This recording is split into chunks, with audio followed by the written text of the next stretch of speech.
Sessions Cafe with your host, Keri D. Singleton.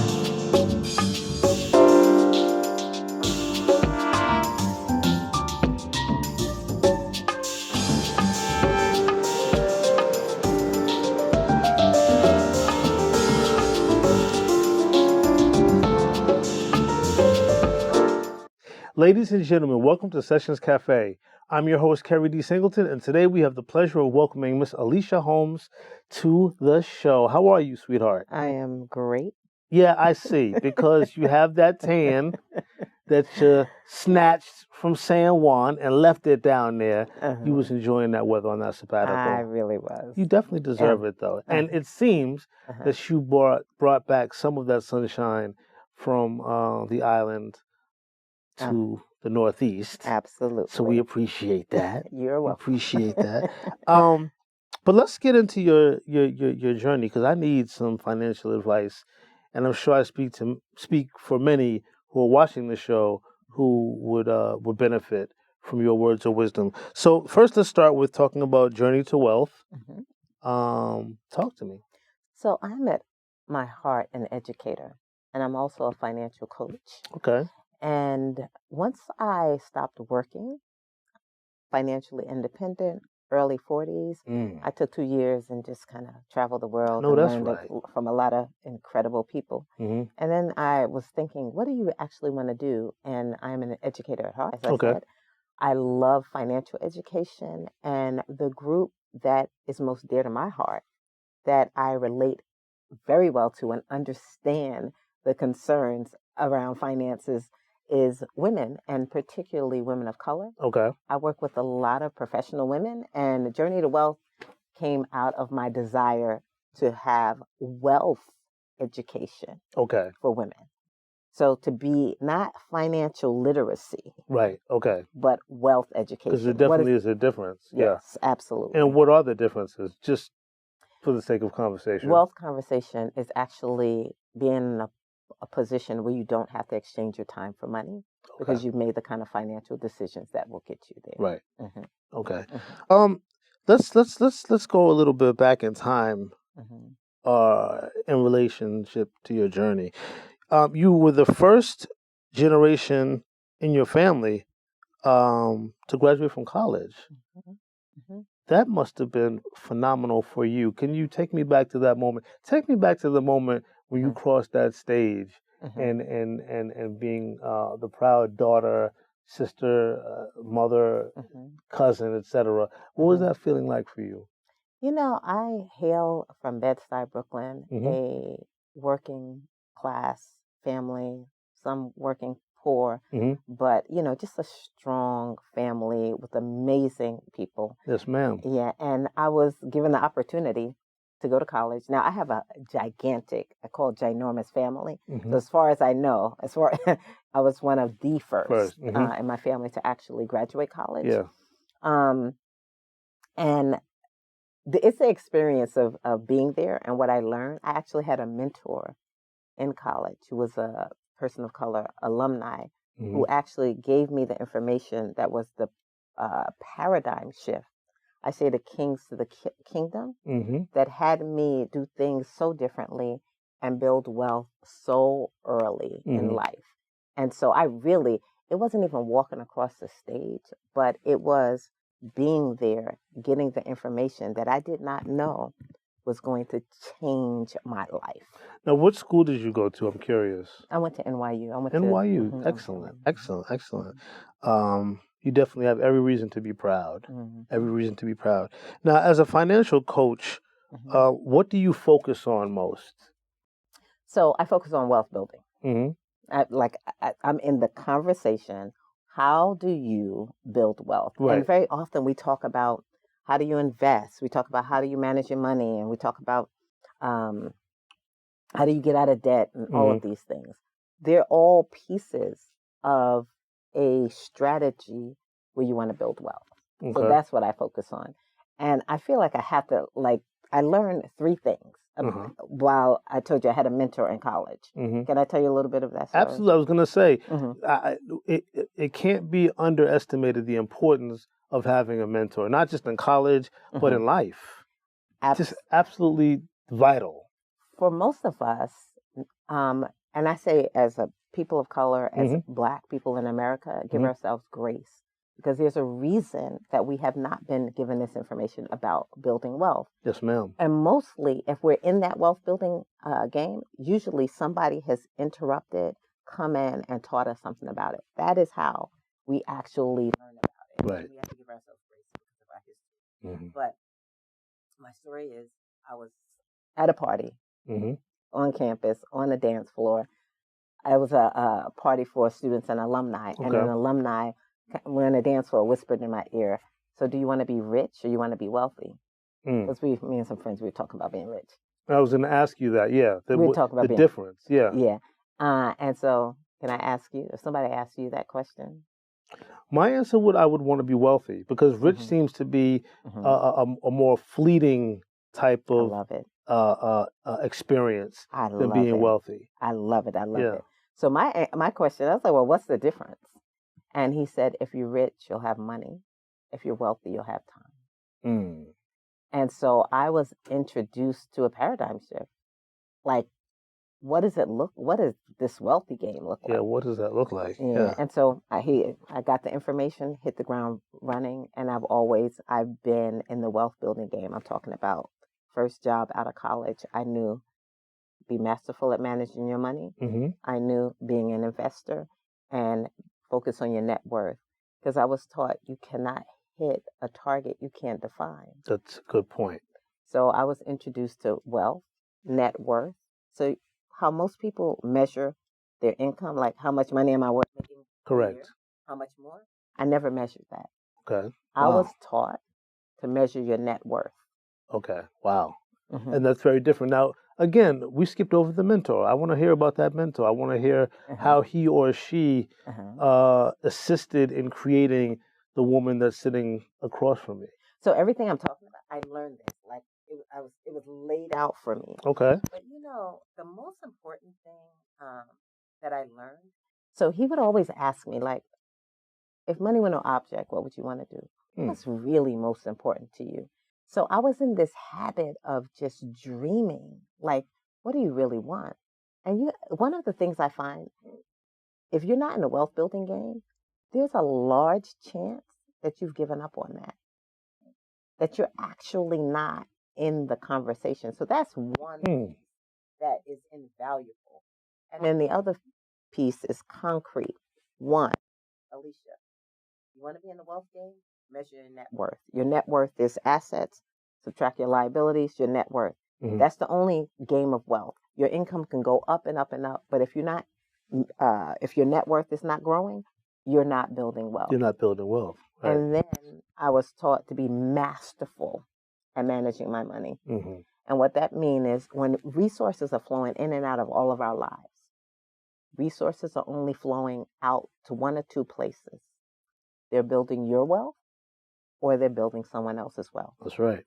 And the way they build your wealth is by purchasing assets. So if your money is flowing out and you're purchasing assets, you're in the wealth building game. And you know what that means? Your net worth is going up. So when you make a decision with your money, is your net worth going up or is it going down? And that was a mindset that I had. And I was in the asset accumulation game. And then the third thing was just being an investor. Saving does not build wealth. And then I learned, I was in business school undergraduate. So I knew something about, markets and financial analysis. But so did all my friends, and they all got great jobs, and they were not in the net worth game, and they were not in the mastering money game, and they weren't in the wealth building game. So about investing, I learned a lot about investing in the stock market, real estate. Once I didn't know how I could build wealth because I came from very humble beginnings. Right. That wasn't a part of the conversation. Right. Like I had maybe $1,000 in a bank account when I started investing and when I got my first job. But when he told me about real estate and about the power of leverage, because I had to be able to wrap my head around it, I was like, oh, I'm gonna be wealthy now. And like when I started young, like investing in real estate was like one of the number one things. I invest in the stock market mostly to get enough money Right. to buy real estate. Right. And then, both of them are a huge part of early on making great decisions. So I worked for nonprofits my whole career, making like a third of what most people make. When I first started out, I was working for a small nonprofit, the Black Filmmaker Foundation, making pennies. But it was having the right mindset and the right information. I was investing that money, going to auction, buying the property, I just had the right information. So wealth building in and of itself is almost like a career. No, it's I was working. I built my wealth. While having a job. Okay. Wow. Okay. Yeah, and I took the money that was coming in. We all spend our money, right? Right. We have to. What are you spending it on? Okay. This is what I teach. That's the difference. That's the difference. I could say, these are silly stories. I don't know, but I remember everybody was going to Macy's buying a $20 eyeliner pencil. I was going to the drugstore buying 2 for $1. Okay. But because that's my money, I had ingrained, I'd rather be investing it. Got you. And so understanding that you're making choices. My mentor said to me, I'll never forget, after like the end of 8-9 months, getting all of this great information, really thinking about things. It's the way you think about things. Okay. I'm getting that. Yeah, it's a mindset. It's a mindset. I had very little money when I built my wealth. All that stuff I was doing that actually set me off, that gives me the freedom I have today. Right. A lot of that was when I had no money. I made decisions. But what my mentor said to me, Alicia, you have a lot of information. It's all a choice. You're constantly choosing. And there are choices that lead you to being sick and broke or healthy and wealthy. You get to choose, and it stuck with me. I take very good care of myself also in terms of my health. Because obviously that's a big part of it. It's a big. So I was taught at a very young age, I think I was 19, 20, somewhere around there, take care of your money, take care of your health. I'm getting an education like I was back in grade school. We're going to be right back after this.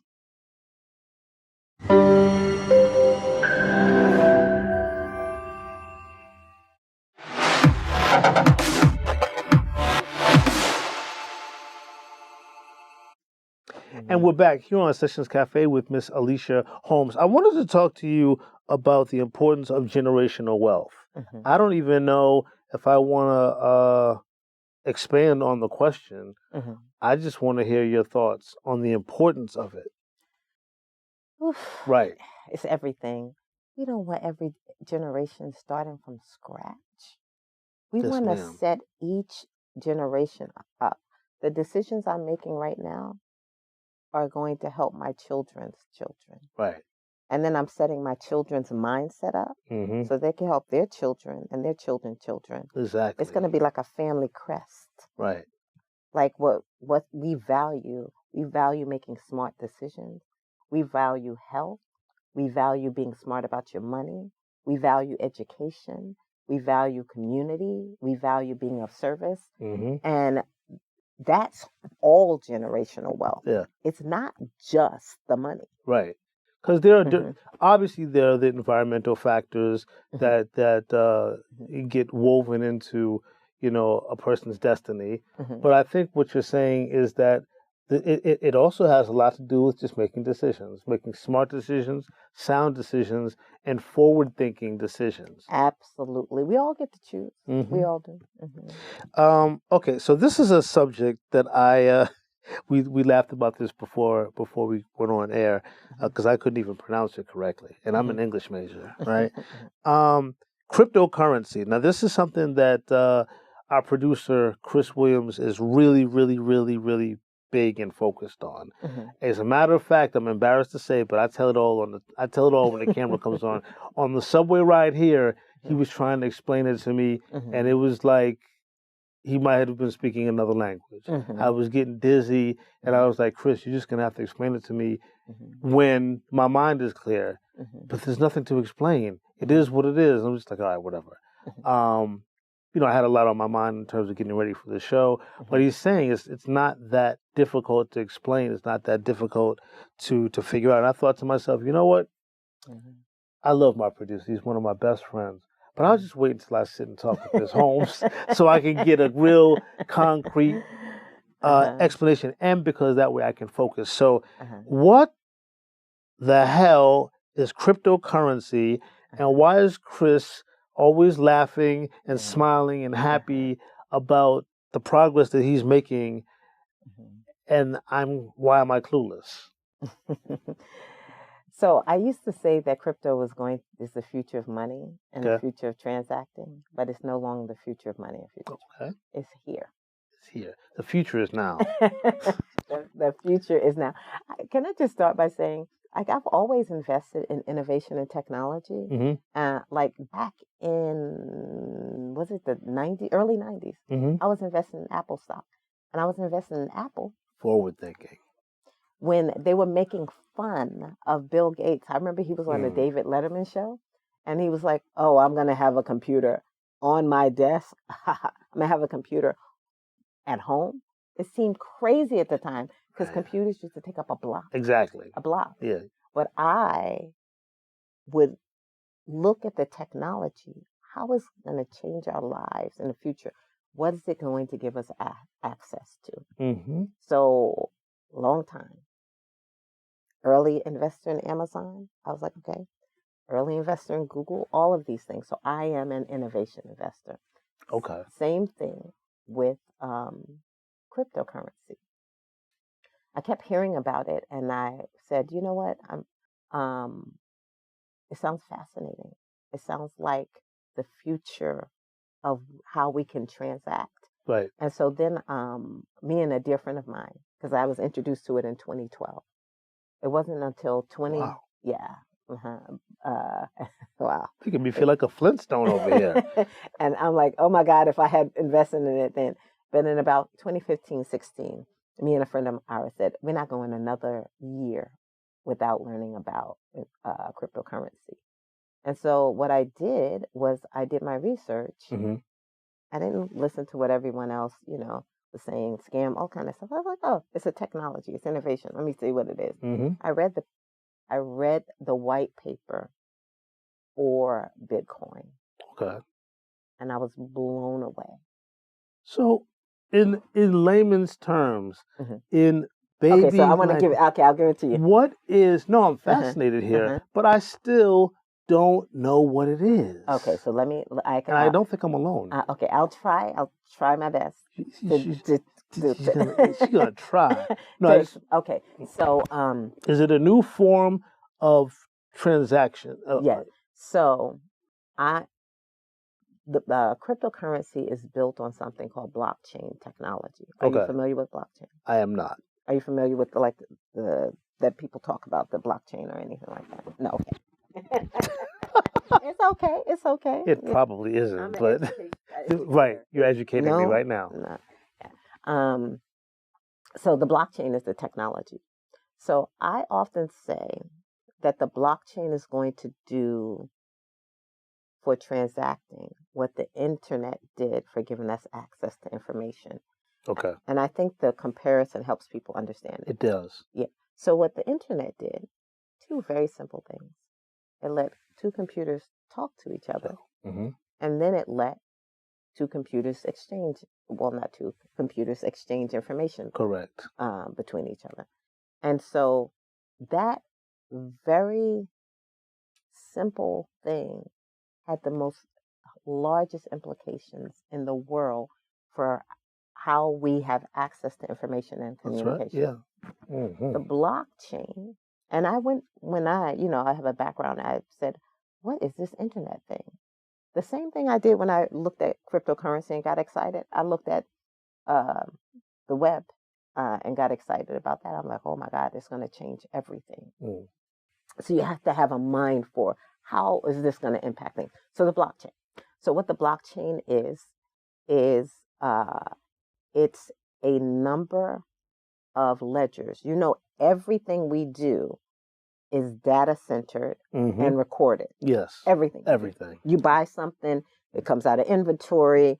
It, if you pay with the cash, if you pay with a credit card, it goes to the bank. Exactly. A record of everything. Everything. So everything is ledger-based. Mm-hmm. So what it is interconnected databases that are able to verify transactions without the need for a middleman. Okay. Using cryptography. Cryptography.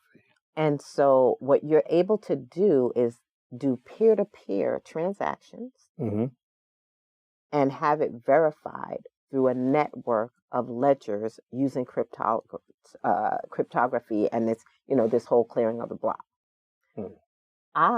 When I started investing, looking at cryptocurrency, I took a $10 Coursera course on the blockchain.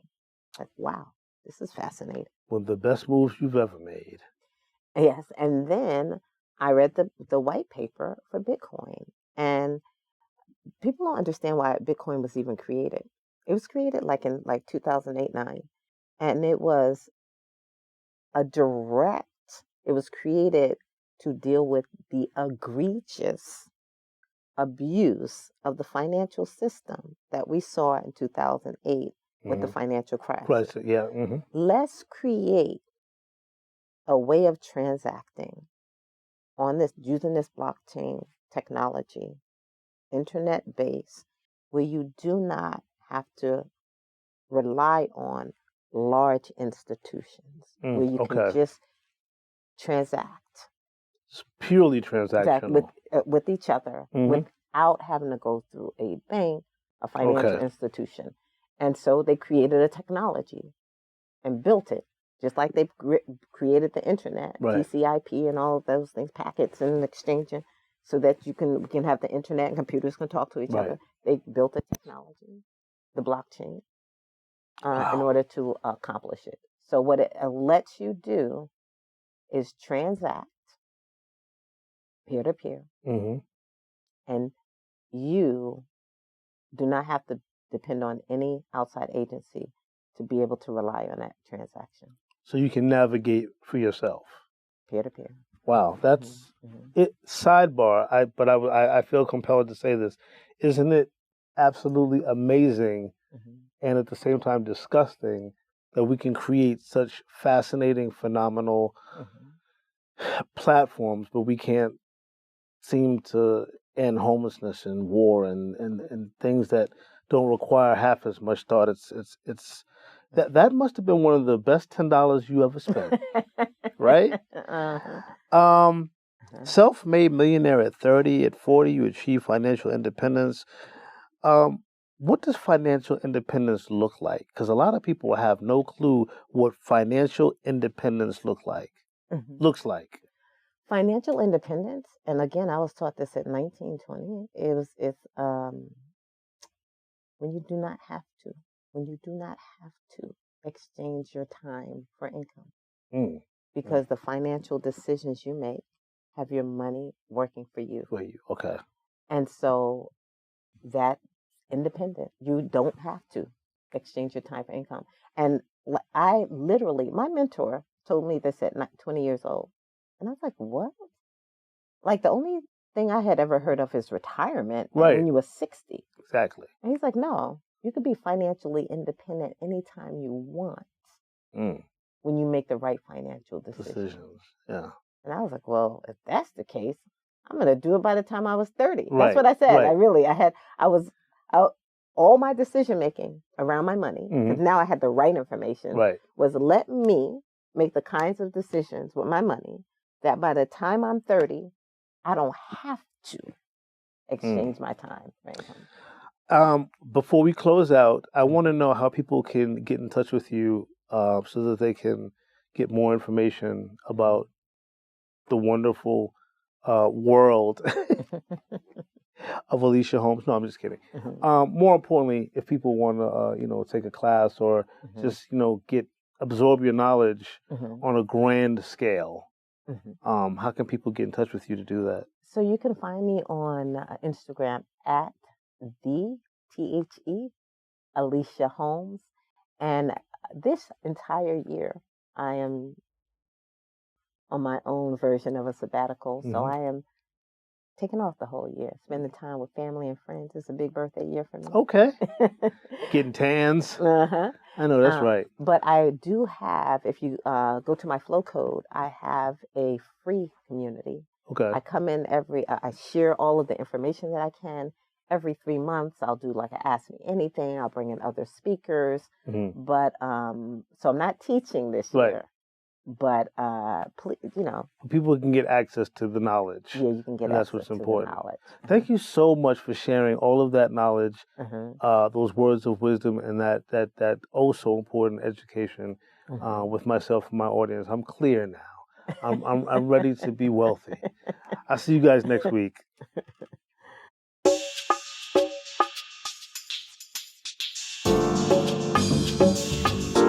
Sessions Café with your host, Keri D. Singleton.